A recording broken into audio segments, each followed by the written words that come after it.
రామాయణ కథలో రాముడు కూర్చుని విన్నాడు. రెండవది ఏమిటో తెలుసునా, భీష్ముడు విష్ణు సహస్రనామం అని చెప్పాడు. ఎక్కడ?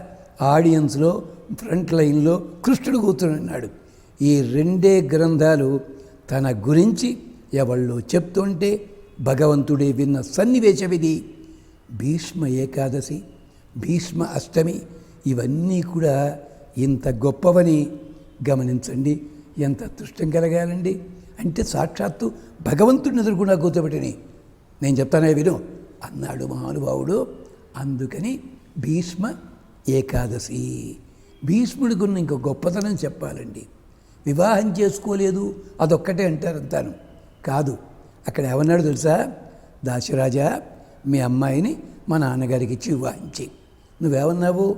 నాకు రాజ్యం వద్దన్నా కానీ నా పిల్లలు అంటారు కదా. అంచేత నేను ఈ జన్మాంతము బ్రహ్మచారినై సదా సేవింతున్ రాజ్యమున్, ఈమెకి కలిగి కొడుకులు కొడుకులు కొడుకులు అందరూ అంతవరకు రాజ్యాన్ని కాపాడుతాను. అందుకనే భీష్ముడు ఇచ్చిన మాట కోసం వివాహం చేసుకోక ఆనందాలన్నీ వదులుకొని అలాంటి పని చేశాడు. మాఘమాస స్నానం చేత మనము ఎక్కడెక్కడ అలాంటి దౌర్భాగ్య పనులు చేశామో అలాంటి పాపములన్నీ కూడా పుణ్యముల కింద వారి మనకి క్షేమం కలుగుతుంది.